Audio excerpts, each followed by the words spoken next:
waktu para sahabat kalah di perang Uhud, ada 70 sahabat mati syahid. Sisanya, kan sahabat yang pergi perang Uhud itu 700 orang ya. 70 orang mati, jadi sisa 630 orang. 630 orang ini teman-teman sekalian semuanya luka parah. Kita tutup dengan kisah ini ya. Luka parah semuanya. Nabi pun berdarah pipinya, keningnya berdarah SAW, giginya pecah. Pundaknya sempat dihantam oleh Ibnu Qami'ah. Beliau mengatakan, saya rasakan sakitnya sebulan. Ini sahabat semua, 630 orang luka semuanya. Dan minimal mereka luka 5 luka di tubuhnya. Di dalam kisah ini dikatakan teman-teman sekalian, pulanglah mereka ke Madinah di perang Uhud. Sedih, sahabat banyak yang kalah. Waktu itu karena awal peperangan menang, pulang ke Madinah. Waktu masuk di Madinah, tiba waktu maghrib. Sahabat-sahabat ini 600 orang banyak tidak bisa ke masjid. Gak bisa. Ada 2 anak muda umur 14 tahun sama 15 tahun. Sama 15 sama 16 tahun. Tapi bukan si Auf tadi, orang lainnya. Ini anak muda ini saking banyaknya luka di badannya sampai ditaruh di atas kuda, lalu diturunkan, dimasukkan di dalam rumah, ibunya tinggal rawat, nggak bisa bergerak apa-apa lagi. Sholat pun dalam kondisi isyarat mata, udah sakit semua nih, gitu kan? Baik, habis sholat subuh teman-teman, turun perintah Allah.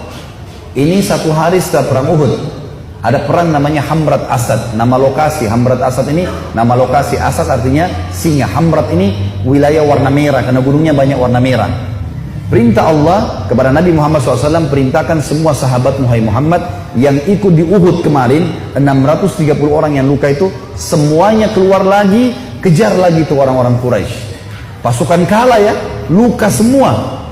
Maka tersebar berita, pemanggil-pemanggil Nabi, hai sahabat-sahabat Nabi yang kemarin ikut Uhud, bukan orang baru, yang luka-luka parah, semuanya oleh Nabi disuruh ngejar, menuju ke Hamrat Asad, kejar Quraisy.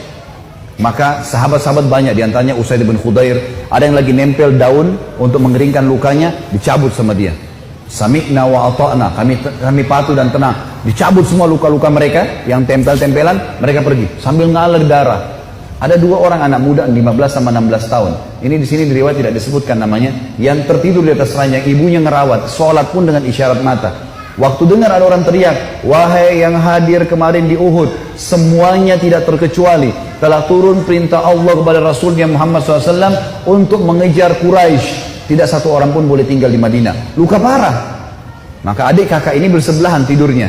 Kakaknya bilang, wahai adikku, tidak mungkin kita tinggal di atas ranjang begini sementara panggilan Rasulullah ada 16 dan 15 tahun ini. Maka kata adiknya, bagaimana caranya kak? Kita nggak bisa bergerak nih. Apa kata kakaknya? Demi Allah, saya akan seret kamu sekali, kamu seret saya sekali, sampai kita menjawab panggilan Allah dan Rasulnya.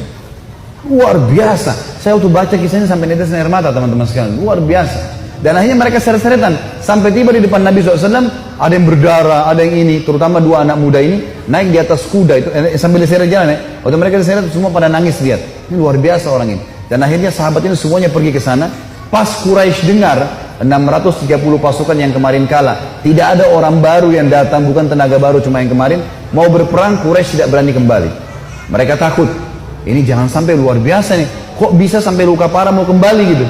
Maka mereka tidak berani kembali dan tersebar berita kalau setelah kekalahan di Uhud, 1 hari setelahnya di Hamrat Asad muslimin memenangkan peperangan. Dan ini mengobati luka-luka mereka. Tapi saksi bahasan teman-teman bagaimana mereka luar biasanya dalam mempertahankan agama ini.